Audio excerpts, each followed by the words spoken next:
The latest positive matric pass rate introduces challenges in the employment market. This is as a surge in the number of graduates entering the job market looking for entry jobs means competition for limited roles, further escalating the country's high unemployment rate, currently sitting at 32.1%.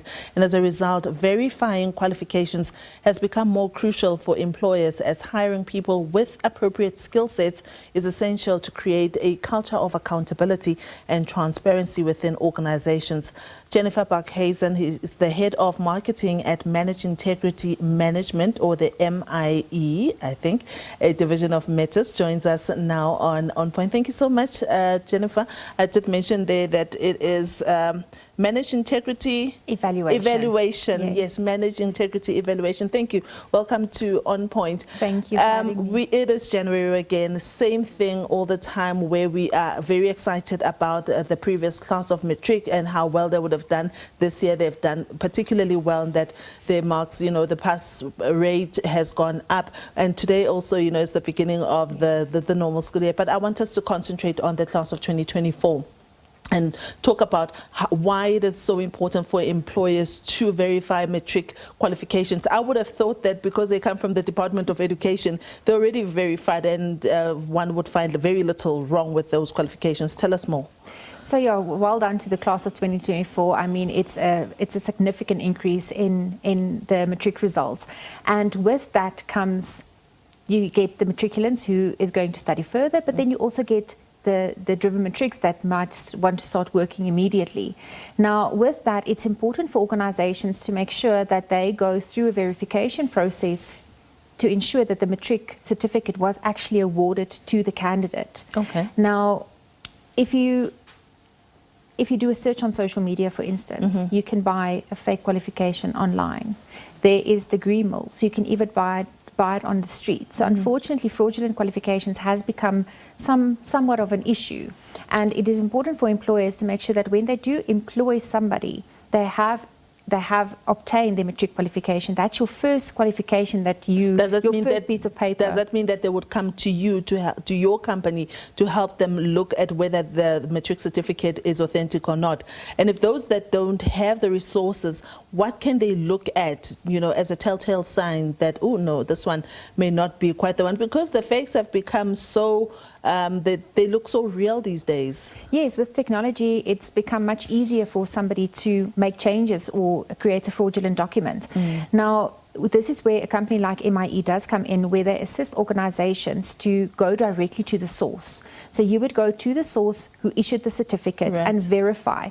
Unfortunately, I would rather say, is that for an untrained eye, it will be very difficult to spot a change to a certificate. Now, it can range from a watermark to a signature, or they even change up their templates because we are struggling with the fraudulent qualifications.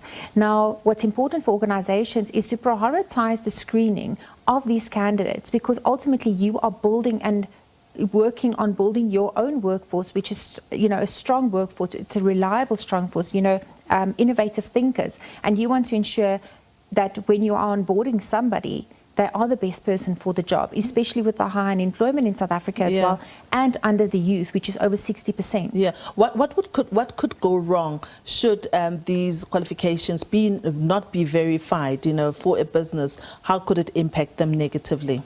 So if you are employing somebody and you haven't gone through the vetting process, and they haven't obtained their matric certificate or even the postgraduate diploma, and you've employed it, say for instance it comes out later and the rest of the organization finds out of it, it affects morale.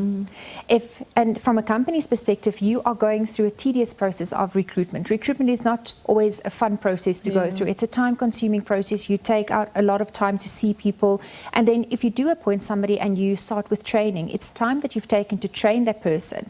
So if that person is not qualified for the position at hand, it affects you not only from a time perspective, but also financially, because you've taken time. Your business runs a risk for your reputation to be damaged. And again, it has an impact on the workforce. But if you go through the vetting process, you are ensured that your workforce, everybody has gone through the same process Let's talk about just before we came on air, we were talking about you also do verification for social media. Yes. Now, this cohort obviously would be a younger generation, one that would be quite active on social media.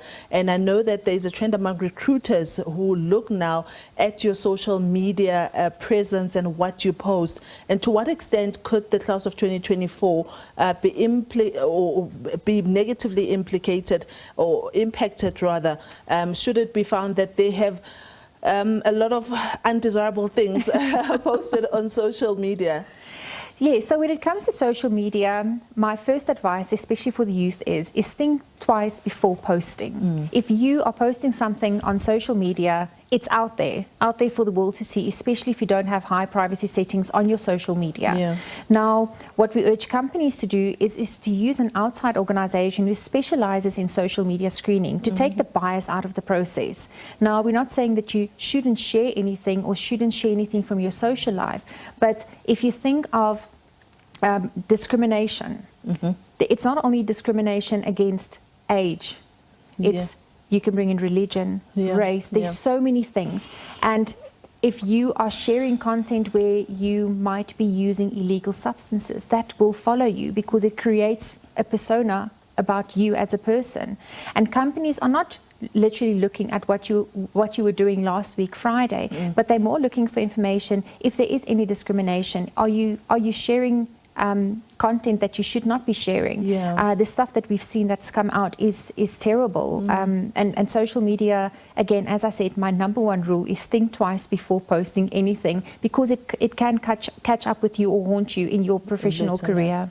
Jennifer, thank you so much for making time to speak to us. Jennifer Barkhuizen is visiting us, and she's the head of marketing at Managed Integrity Evaluation, a division of Mettus. And thank you so much for your time. Thank you. Thank you.